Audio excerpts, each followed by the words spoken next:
And so our external life has become quite a strong fabric that we are knitted into. And we're all part of that.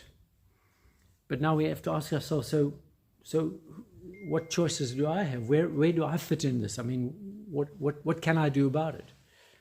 Well, what we can do about it is begin to ask ourselves, what is my real identity? When we start asking that question, then we ask ourselves, well, in what way am I different? In what way am I unique? In what way do I choose what I want to be or how I want to be? And that starts to take us into what I call the inner life. And the inner life is the unseen life. The outer life is what is seen. We can see, everybody sees it. The inner life is our private life. It's the inner self. It's the self that not many people see, not many people know. In fact, we hardly know it ourselves. We hardly know ourselves on the inner ourselves. It's been forming all our lives. And our inner life is the result of living in the outer life. So it's the way we have coped with the givens in our lives. We were all born into families. Some of us have siblings. And each sibling, each child makes different choices. And out of the same family comes with a different inner self. And so you and your brother or sister are quite different, maybe very different, maybe not very different. But the differences are because we've chosen different ways to cope with what's given. We were told to behave in a particular way. So one of us might have complied. The other one might have resisted or resented. The other one might have made a joke of it and said, well, I'll say sorry, but I'll say ha ha. So internally, we have developed a self to cope with the outer self. We've formed an inner reality to survive, to comply, to keep acceptance, to keep some identity, and to keep some sense of control. How can we control when we're forced from the outside to be something or to be somebody? And so we've developed attitudes, we've developed assumptions, beliefs, we've developed patterns of behavior, we've developed likes and dislikes. I don't eat spinach, or I don't like this, or I do like that, or I always have it like this, which we have defined for ourselves. And that has shaped our inner life. And so our inner life is almost like a counterbalance for the outer life. It's what helped us to survive. It's what helped us to keep a sense of identity. It's what helped us to fit in, to keep what we need to belong. But it's also kept a sense of separation, of uniqueness. And so when we ask ourselves, who am I? We tend to look at the outside and say, well, that's the outside. And on the inside, we tend to have some sense of who we are, because we like this and we don't like that.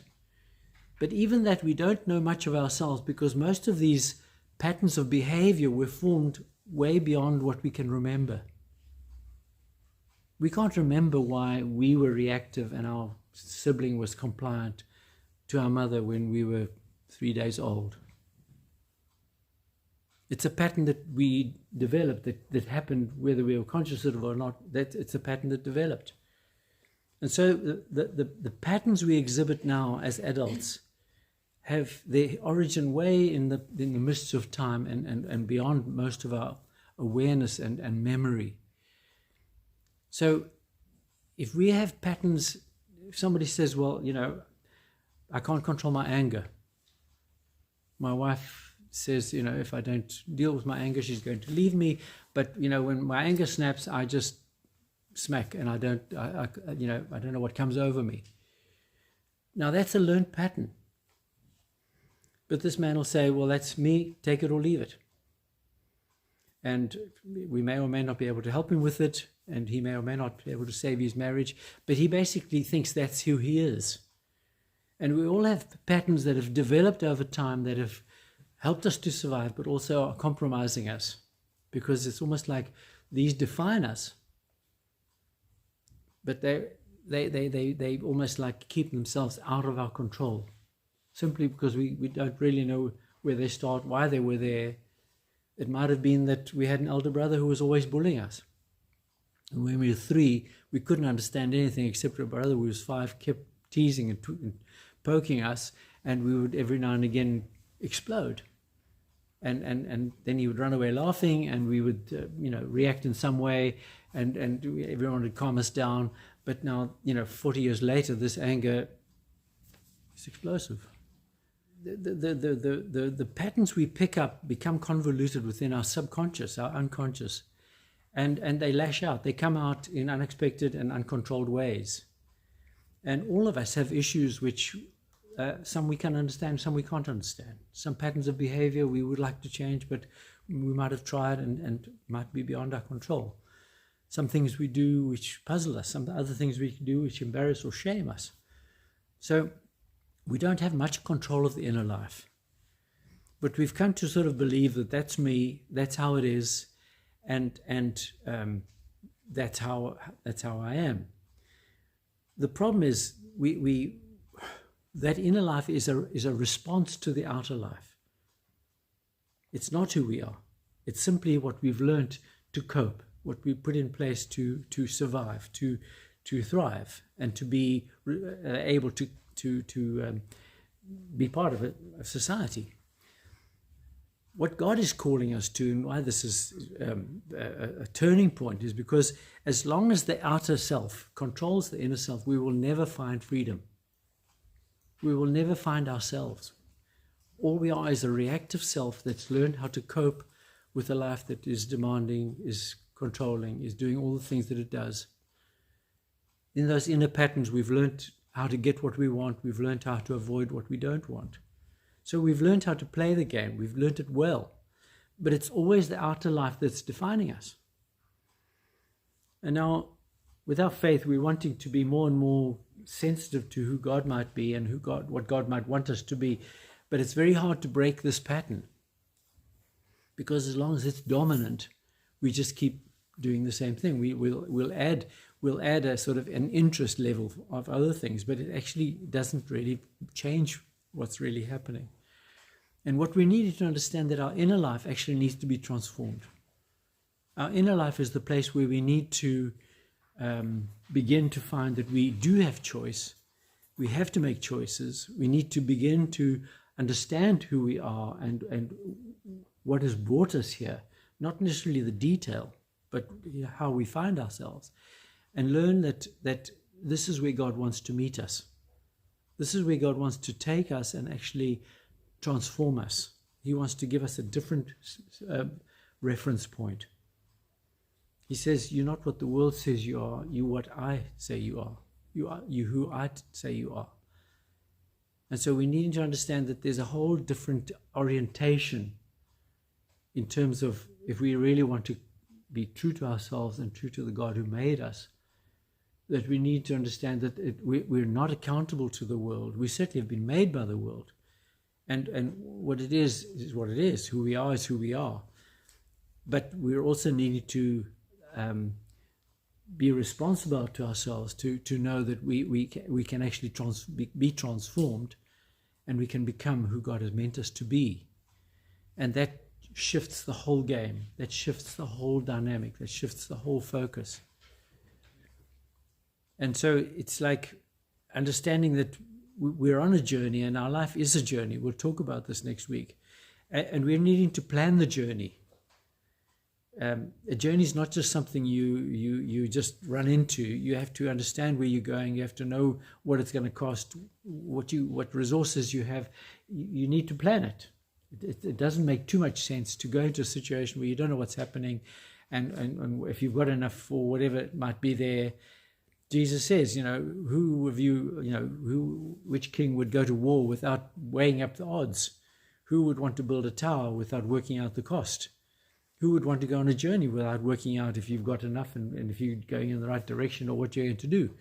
And yet, how many of us plan our lives with any consciousness, saying, well, this is my journey. It starts here, it ends there. Where do I want to go?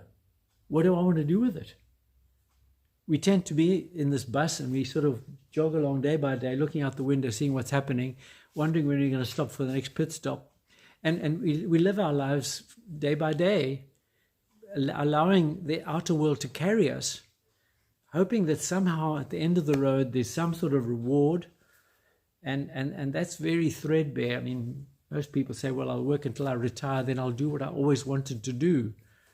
Well, I don't know anybody who's managed that. But, we don't ask those people. We don't go around asking people who've retired, is this what you wanted? Because most people, when they're there or when they're on their deathbed, say, well, I don't know what life was about, and I don't know, it's ended so quickly, and I'm not sure why I felt like I've never lived. So this community, this cohort we're part of, has this idea that life is going to be rewarding, and it promises big, but it delivers almost nothing. I don't know anybody who's got pots of money and everything they want and happiness. I know lots of people who've got everything they want and they're miserably unhappy. Well, not very happy. I don't want to judge, but what I'm saying is having more doesn't make you more happy. Having less doesn't make you less happy. It's not about what we tend to work for, what we tend to put our lives into. It's a different story. It's the development of our true self, the true inner self, not the false inner self, and the quality of that life. And that's what gives us meaning. That's what gives us belonging. That's what gives us a reward, a feeling of I'm living my full self. I'm living my purpose. I'm here to be and to do what I was made to be and to do. And that's what God is calling us to. But it's very hard to pull us out of the force field of our outer and inner life that is so strong that it has flooded us with virtually everything that we're about. And we almost don't know ourselves without that stuff. We almost don't know ourselves without the social interaction that is so filling who we are.